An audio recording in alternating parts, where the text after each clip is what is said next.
बिस्मिल्लाहिर्रहमानिर्रहीम। हम लोग पढ़ रहे हैं first year biology chapter number 6 kingdom Prokaryotae या किंगडम मोनेरा, और उसमें हम लोग पढ़ रहे हैं प्रोकैरियोटिक सेल्स की डिटेल्स। और प्रोकैरियोटिक सेल्स में जो रिप्रेजेंटेटिव ऑर्गेनिज्म है हमारे पास वो हैं बैक्टीरिया। आज का हमारा टॉपिक है कंट्रोल ऑफ बैक्टीरिया। कंट्रोल से मुराद है to inhibit the growth of bacteria. Bacteria की ग्रोथ को, उनके बढ़ने के अमल को किस तरह से कम किया जा सकता है, रोका जा सकता है, इस अमल को हम कहते हैं control of bacteria. Control of micro organism इतना ज़रूरी क्यों है घरों में, इंडस्ट्री में, मेडिकल फील्ड में? इसकी वजह यह है कि हम माइक्रो ऑर्गेनिजम्स को जब कंट्रोल कर लेते हैं, उनकी ग्रोथ पे चेक रख देते हैं, तो उससे हम लोग बीमारियों से बच भी सकते हैं, उनकी ट्रीटमेंट भी कर सकते हैं, खुराक को ज़ाया होने से बचा सकते हैं, और बहुत सारी इंडस्ट्रियल प्रोडक्ट्स जो हैं उन्हें लॉन्ग टर्म यूज़ के लिए हम लोग रेडी कर सकते हैं। हम घरों में रूटीन से डिफरेंट काम कर रहे होते हैं, जैसे कपड़े धोना, बर्तन धोना, साबुन से नहाना, साबुन से हाथ मुंह धोना। ये जो हम लोग साबुन का इस्तेमाल करते हैं, ये किस लिए करते हैं? To control the growth of bacteria, bacterial cell की ग्रोथ को कम करने के लिए। तो यहाँ पे हम लोग एक सिस्टमेटिक पढ़ेंगे सारे प्रोसीजर कि जो इस्तेमाल किए जाते हैं इंडस्ट्री में भी, घरों में भी, और इसके अलावा मेडिकल साइंसेज में बैक्टीरियल ग्रोथ को कम करने के लिए, क्योंकि बैक्टीरिया आर एवरीवेयर, बैक्टीरिया हर जगह मौजूद, and 99% bacteria are beneficial and 1% are harmful. तो वो जो हार्मफुल 1% बैक्टीरिया हैं, they are very harmful in their nature, बहुत ख़तरनाक हैं, तो लिहाजा वो हमारा काफ़ी नुकसान कर देते हैं। तो उससे बचने के लिए हमने कुछ तरीके निकाले हैं। सबसे पहले डिस्कस कर रहे हैं जी फिज़िकल मेथड। फिज़िकल मेथड में हम लोग स्टीम यूज़ करते हैं, वाटर को बॉयल करते हैं। वाटर जब बॉयल होता है तो एवेपोरेट होता है, और वो हाई हीट जो है वो ट्रीटमेंट वाटर की, उससे स्टीम जनरेट होती है।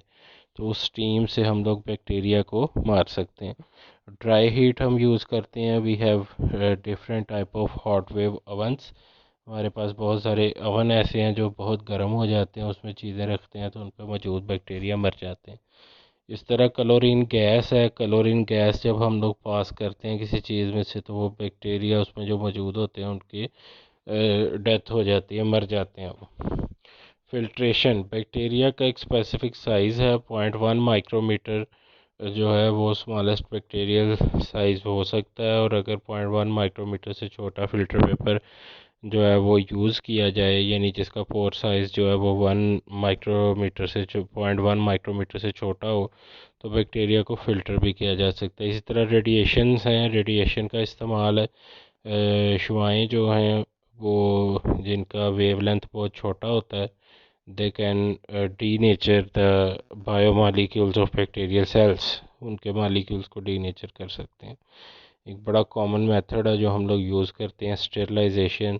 स्टेरिलाइजेशन को बोला जाता है it is a high heat treatment. इसमें हम लोग यूजुअली जो है वो ऑटोक्लेव यूज़ करते हैं, और या फिर हॉट वेव अवन। ऑटोक्लेव का जो टेम्परेचर है 121 डिग्री सेल्सियस होता है। हॉट वेव अवन का जो टेम्परेचर है वो 180 टू 190 डिग्री सेल्सियस हो सकता है। तो इससे कोई भी चीज़ जो है उसे हाई हीट पे रखा जाए तो उसमें मौजूद बैक्टीरिया मर जाएं। इस अमल को हम लोग कहते हैं sterilisation. High temperature is usually used in microbiological lab for control of microbes. Both dry heat and moist heat are effective. Dry heat hot wave oven देता है, मॉइस्ट हीट ऑटोक्लेव देता है। क्योंकि हीट पे जितनी भी प्रोटीन्स होती हैं बैक्टीरियल सेल की, वो डीनेचर हो जाती हैं, कोएगुलेट हो जाती हैं, तो उससे फिर बैक्टीरियल सेल जो है उसकी डेथ हो जाती है। बाज़ दफ़ा हम लोग इलेक्ट्रोमैग्नेटिक रेडिएशन यूज़ करते हैं, यानी शुआओं का इस्तेमाल करते हैं। ऐसी शुआएँ जिनका जो वेवलेंथ है वो 300 नैनोमीटर से कम हो। शॉर्ट वेवलेंथ की जो शुआएँ होती हैं वो बैक्टीरिया के जो बायोमॉलिक्यूल्स उनके होते हैं उनको डीनेचर कर देती हैं, तो फिर उससे उनको मारना आसान हो जाता है। अब कुछ चीज़ें ऐसी होती हैं जिन्हें गर्म नहीं किया जा सकता, जैसे एंटीबायोटिक्स हैं, डीनेचर हो जाएंगी। सीराज प्रोटीन कंटेनिंग सॉल्यूशंस होते हैं, सीराज। हार्मोन्स भी बहुत सारे प्रोटीन कंटेनिंग होते हैं जो हम लोग इंडस्ट्री में बना रहे हैं, ये सारी चीज़ें हैं। इन्हें एज अ मेडिकेशन यूज़ करते हैं, तो इन सारी चीज़ों को हम हीट नहीं कर सकते। फिर इसके लिए क्या करते हैं, हम लोग फ़िल्टर पेपर यूज़ करते हैं। फ़िल्टर पेपर से इनको फ़िल्टर कर लेते हैं।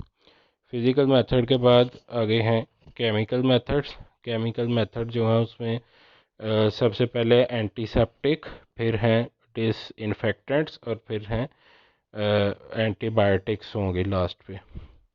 एंटीसेप्टिक जो है हम लोग यूज़ करते हैं ऐसा केमिकल जो बैक्टीरिया की ग्रोथ को कंट्रोल करने के लिए यूज़ किया जाए लिविंग सरफेस पे। लिविंग सरफेस हमारी स्किन जो है वो लिविंग सरफेस की एक एग्जांपल है। तो ऐसे जो चीज़ है उसे हम कहते हैं ये हमने एंटीसेप्टिक यूज़ किया।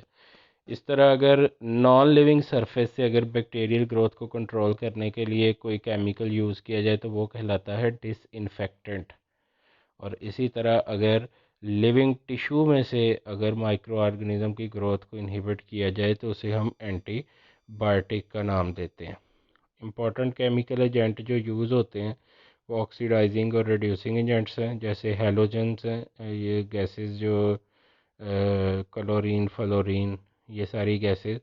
उसके बाद फिनोल्स हैं, फिनोल्स ऑर्गेनिक कंपाउंड्स हैं। हाइड्रोकार्बन हाइड्रोजन परऑक्साइड है, पोटाशियम परमैंगनेट है, अल्कोहल है और फॉर्मल्डिहाइड, ये चीज़ें हम लोग यूज़ करते हैं बैक्टीरियल ग्रोथ को इनहिबिट करने के लिए।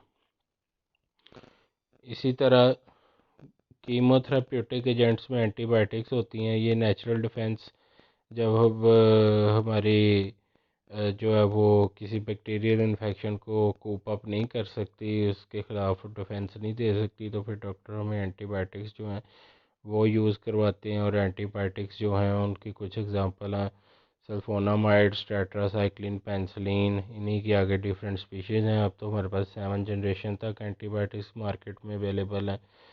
और माइक्रोबियल ग्रोथ को रोकने के लिए यानी बैक्टीरियल सेल की ग्रोथ को रोकने के लिए अगर कोई केमिकल यूज़ किया जाए तो उसे कहते हैं बायोस्टैटिक। और अगर बैक्टीरिया को मारने के लिए कोई केमिकल यूज़ किया जाए तो उसे कहते हैं माइक्रोबिसाइडल। तो ये शॉर्ट क्वेश्चन भी आता है, डिफरेंशिएट बिटवीन माइक्रोबिसाइडल एंड माइक्रोबिस्टैटिक। जो एंटीबायोटिक्स हैं उनके काम करने का तरीका डिफरेंट है। कुछ एंटीबायोटिक्स बैक्टीरियल सेल में जाके उनकी सेल वॉल जो है उसको डैमेज करती हैं, कुछ प्लाज्मा मेम्ब्रेन को डैमेज करती हैं, कुछ साइटोप्लाज्म के एंजाइम्स को, कुछ न्यूक्लिक एसिड को और कुछ राइबोसोम्स को भी डैमेज करती हैं। तो हर एंटीबायोटिक का काम करने का मैकेनिज्म ऑफ एक्शन जो है, काम करने का तरीका वो डिफरेंट होता है। उसके बाद बड़ा एक मशहूर मरूफ तरीका इम्यूनाइजेशन एंड वैक्सीनेशन।